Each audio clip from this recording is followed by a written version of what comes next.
What's up guys, welcome back. So today's video is going to be about my bodybuilding philosophy, part 1, body parts and movement patterns. On the previous part we made a brief introduction to the topic and now we can finally discuss information.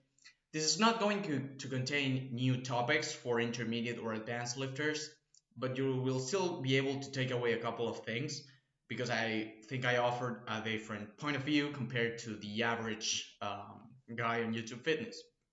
Now, for novices and beginners, this is going to be a starting point that with coupled with your experimental knowledge and research that you do on your own, and of course thinking by yourself, you will build upon so you can apply the concepts that I talk about to your specific situation. So let's keep in mind that this is not 100% factual. This is just my experience and how I do things and how I approach things. Probably in the future I may do things somewhat differently, but I think this is overall a pretty solid conceptual talk. So yeah, let's begin. First, we must ask ourselves, what causes muscle to grow? We basically grow by giving our muscles a mechanical stress that will incentivize our body to create adaptations. That can be adding more contractile tissue, so more muscle mass, or be more efficient with the muscle mass you already have, with the contractile tissue that you have. This is via neurons that get added to the area that basically work by impulses of electricity that will allow you to contract your muscles better. This will be important because it will allow you to perform the same task with much less struggle. So let's say you applied mechanical tension to your bicep, you will create an adaptation that will allow you to do the same amount of mechanical stress, but with much less effort. Over time, these adaptations accumulate and will show appreciable results. You won't notice the difference in the short term, so week to week, month by month. You'll probably notice 6 months in between if you're a beginner, and if you're advanced or intermediate, an even longer amount of time because gains slow down with time. In simple terms, you basically have to consistently challenge your muscles to grow. That means adding effort over time. You have to keep yourself in an effort window or an intensity window so you can keep growing. You have a certain concept which is getting better over time that is correlated with hypertrophy. This concept is called progressive overload. And you will see that it makes somewhat of sense, right? You create adaptations that basically make what you're doing easier. And over time, if you want to keep challenging yourself, you have to do more. You have to apply more mechanical stress. But this is something that often gets confused, mainly with people that like powerlifting or performance training in general, and that is that they think that progressive overload is a goal, that getting better performance over time is the main driver of hypertrophy. Gaining performance basically is the driver of hypertrophy. I disagree with that. Not completely, because I'm going to straight up say it. You need to get better over time to gain muscle, but not because you're progressing, you're growing. It's because you're growing that you have to progress. This doesn't make sense, but let me explain. Basically, because you create these adaptations that they accumulate over time, you can do the same thing you're doing better every time and with much less effort. So over time, you're going to go away from that effort window that I previously talked about, and you won't get any more adaptations because your muscles don't have basically an incentive to grow. So what you have to do in that situation is to add more weight and add more reps or add more sets. Basically, improve performance in some kind of way, improve the stimulus, so you keep yourself in that effort window and you can incentivize your body to create the adaptations. So that basically boils down to progressive overload is a byproduct of adaptations. You don't have to force progressive overload. It's something that just happens naturally. You don't have to force yourself to do more reps. You don't have to force yourself to do more weight. You just add more weight when you don't feel challenged or are not feeling as challenged as you would like to with the weight you're already handling. Same goes with reps, sets, etc. So again, you have to keep effort over time. So before learning how to quantify your efforts, that will be via training variables, volume, intensity, and frequency, we first have to identify where or what we are putting your effort into and how we are going to do that.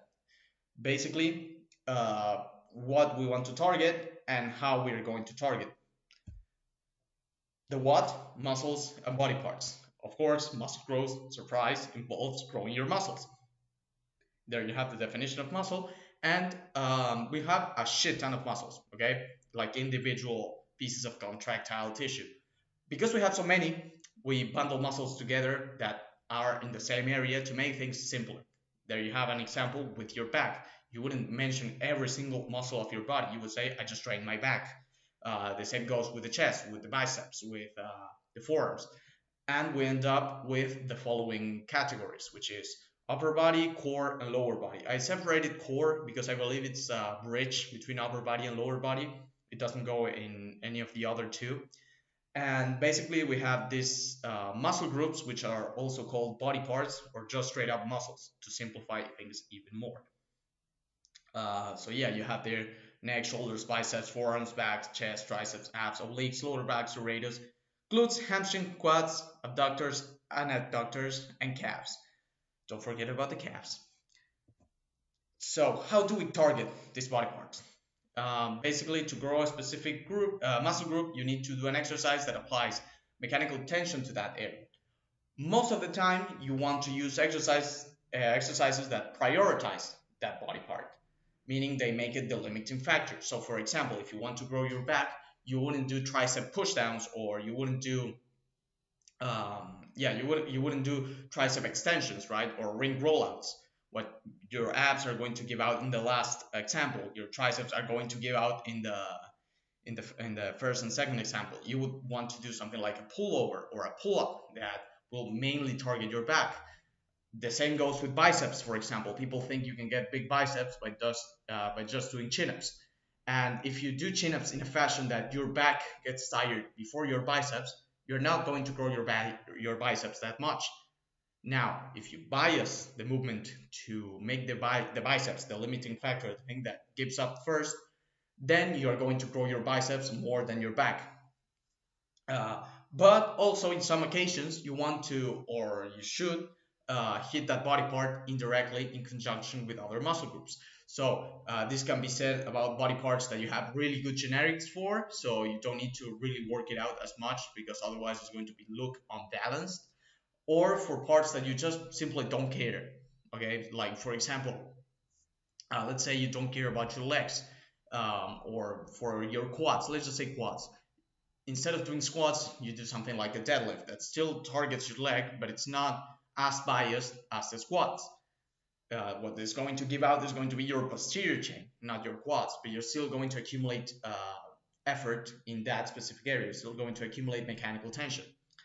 For a complete program, I believe that you should include a wide variety of exercises that you can rotate through for each body part. This means basically, for example, let's say for your chest, you're not going to just do the same bench press variation over and over again, or the same push-up variation. You want to rotate things through. Sometimes you will make an incline press. Sometimes you will make a decline press. You would do feet elevated push-ups. You would do pseudo planche push-ups, dips, stuff like that. You want to have a wide selection of exercises that you will rotate through to prevent overuse injuries and keep the training fresh and fun. This will also allow you to attack different areas in different proportions, and you can manipulate this to overdevelop certain areas of, for example, your chest or your upper chest, for example, or your lower chest. So you may ask now, how do we know what exercises target each body part? The answer is pretty simple. You have to look at the main function that the muscle group or the individual parts of the muscle perform. For example, for bicep, it's going to be elbow flexion. For tricep, it's going to be elbow extension. For quads, knee extensions. For chest, humerus abduction. Now, in the cases of you looking for the individual parts of a muscle, we have the three heads of the deltoid. You have the front deltoid, which usually gets targeted via presses and front raises. Then you have the lateral head, which you target by raising to the side, and then you have the back part of your deltoids, the rear deltoid, which you do by driving your hands basically to your back, if that makes sense, to driving your arms to your back, sorry. um, these exercises can be categorized in a variety of ways. Here you have an example. So we have compound exercises, which can be unilateral or bilateral, and in themselves they can be push, pull, and legs, and they can be either vertical or horizontal, or in case of legs, it's going to be either squat or lunge or hinge. And then you have isolations, which they themselves are unilateral or bilateral. Compound exercises are the ones that target more than one muscle group. For example, push-ups, which target the deltoids, the chest, and the triceps. The squat too. You have the quads, the hamstrings, and the glutes. And also you have stuff like the pull-up, which targets your back, your biceps, and your traps and rear deltoids.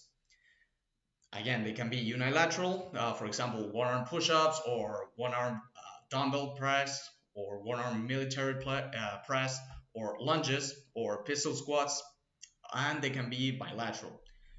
So the regular exercises that you all know. Regarding isolations, they are basically movements that do just one function or just target one muscle, which can be, for example, a bicep curl, a tricep pushdown, a rear delt fly, a front raise, a lateral raise.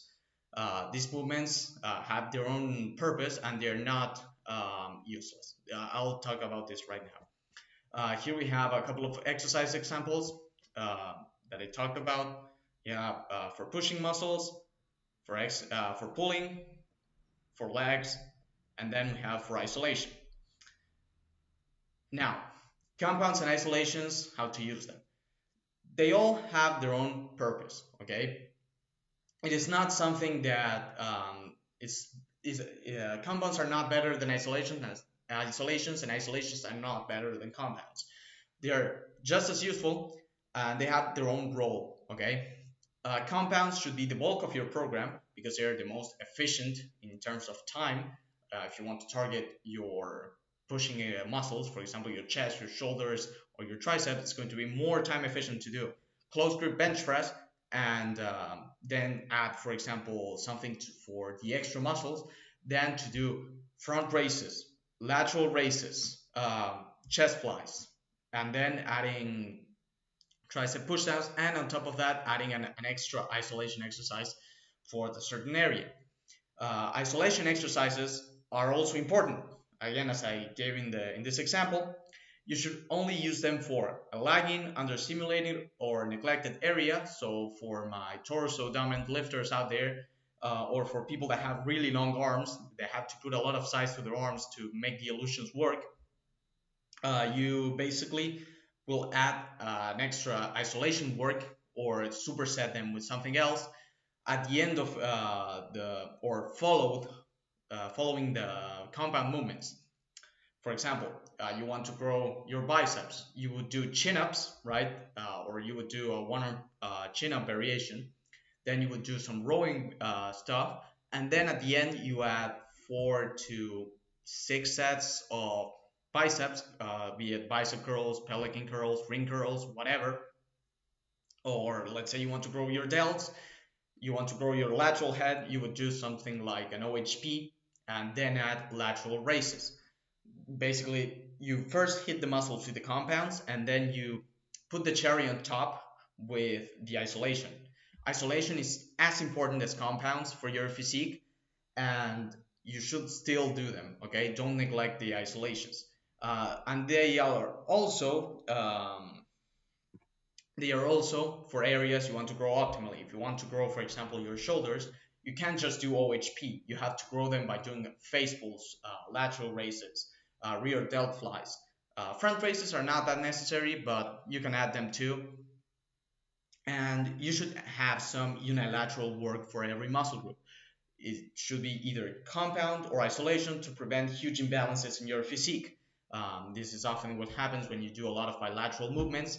One side is stronger than the other. So I recommend having basically unilateral work, at least one for each muscle group once a week, so you can try to fix or to manage that imbalance that happens naturally. In summary, we grow by challenging ourselves over time. We challenge our muscles by using exercises that target them. They can be compounds or isolations, and there are subcategories to that.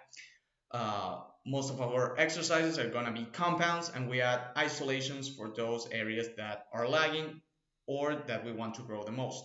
I forgot to mention one thing, and that is that pushing exercises would mainly target the chest, the triceps, and the shoulders. Pulling exercises would mainly target the lats, the traps, and the biceps, and legs. Well, you know. So yeah, that's basically it. Thanks a lot for watching. Part 2 is coming. There's a mistake right there. Part 2 is coming soon. Give me your feedback in the comments below and tell me what you think. See you guys.